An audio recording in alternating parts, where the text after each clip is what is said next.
ये मैं नहीं कह रहा हूँ, ये कांग्रेस के अब स्वर्गीय श्री राजीव गांधी जी जब प्रधानमंत्री थे वो संसद में खड़े होकर के इस बात को कहे थे कि हम 1 रुपया अगर किसी गरीब के लिए, किसी किसान के लिए, किसी मजदूर के लिए, किसी विकास कार्य के लिए भेजते हैं तो 15 पैसा पहुंचता है। अभी मैं वो हिसाब जोड़ रहा था जब लखनऊ से प्रयागराज के लिए चला तो लगभग 68 लाख करोड़ रुपया, अगर जितने बजट आए हैं उसमें जो चोरी की गई है, जो भ्रष्टाचार किया गया है कांग्रेस के समय में, वो 68 लाख करोड़ से अधिक होता है। तो चोरी और सीनाजोरी, भ्रष्टाचार के दलदल में जो डूबे हुए हैं उन्हें गरीब कल्याण नहीं दिखाई देगा।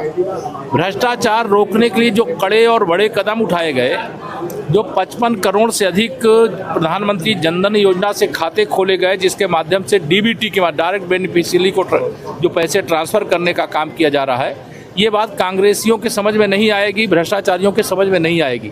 यह माननीय प्रधानमंत्री माननीय श्री नरेंद्र मोदी जी के नेतृत्व में भ्रष्टाचार मुक्त भारत, विकास से युक्त भारत, आत्मनिर्भर भारत, 2047 तक विकसित भारत, यह एक जो संकल्प है उस संकल्प की दिशा में ऐतिहासिक कदम है।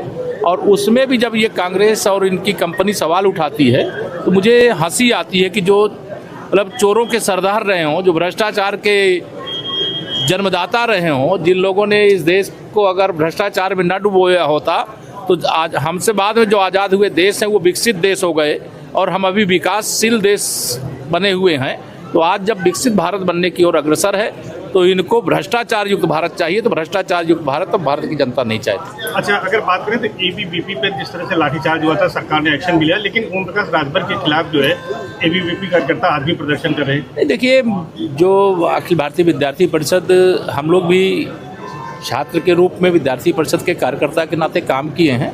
एक राष्ट्रवादी, एक विचारधारा से जुड़ा हुआ और छात्रों के हित में निरंतर संघर्ष करने वाला संगठन है। उसमें जिन लोगों ने जाति की थी, जांच करने के बाद रिपोर्ट आई है, रिपोर्ट के बाद उनके खिलाफ कार्रवाई हुई है। और विद्यार्थी परिषद का क्या कार्यक्रम है, कैसा कार्यक्रम है, वो मुझे जानकारी नहीं। बच्चों के साथ पुलिस ने जाति की थी, जांच हुई और जो दोषी थे उनके खिलाफ कार्रवाई करने के लिए हम लोगों ने कहा था और कड़ी कार्रवाई की गई। बिहार का चुनाव अब सामने है, वहाँ पर सभी दलों ने ताकत झोंक रखी है, क्या कहेंगे बिहार के चुनाव को लेकर? बिहार के चुनाव में श्री नीतीश कुमार जी के नेतृत्व में एक तरफा भारतीय जनता पार्टी गठबंधन, एनडीए गठबंधन विजय की ओर बढ़ रहा है। राष्ट्रीय जनता दल, कांग्रेस एंड कंपनी वहाँ चारों खाने चित हो चुकी है। चुनाव से पहले ही उनके जितने मुद्दे थे उन मुद्दों की हवा निकल चुकी है। वहाँ की जनता जान चुकी है कि एक गरीब माँ बाप के बेटे की ताकत, बढ़ती हुई ताकत को देख करके उनको प्रधानमंत्री के पद से हटाने के लिए इन लोगों ने साजिश किया।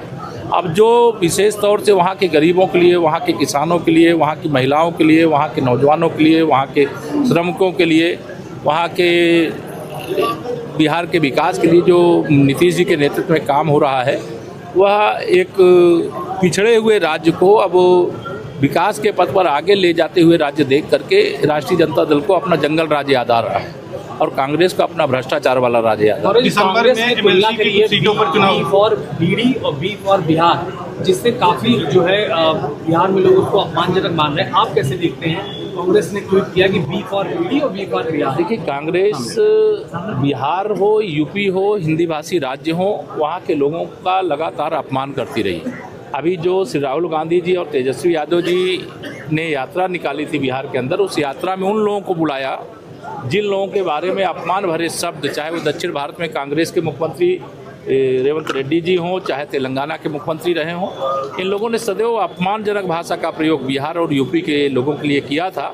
उनको बुला करके उनको बिहार से नफरत है, उनको यूपी से नफरत है, उनको गरीबों से नफरत है, उनको किसानों से नफरत है, उनको महिलाओं से नफरत है। लेकिन इसका जवाब बिहार के चुनाव में भी, आने वाले हर चुनाव में जनता देगी। यूपी में बाढ़ कई जिलों में है। बाढ़ के संकट से निपटने की मजबूत तैयारियां हैं, सबको मदद की जा रही है। जहां जहां ज़रूरत है सरकार और प्रशासन और एनडीआरएफ, एसडीआरएफ तैयार खड़ा। दिसंबर में विधान परिषद की 2 सीटों पर फिर से चुनाव होंगे, क्या तैयारी है पार्टी? जब होगा उसका विचार कर लेगी पार्टी।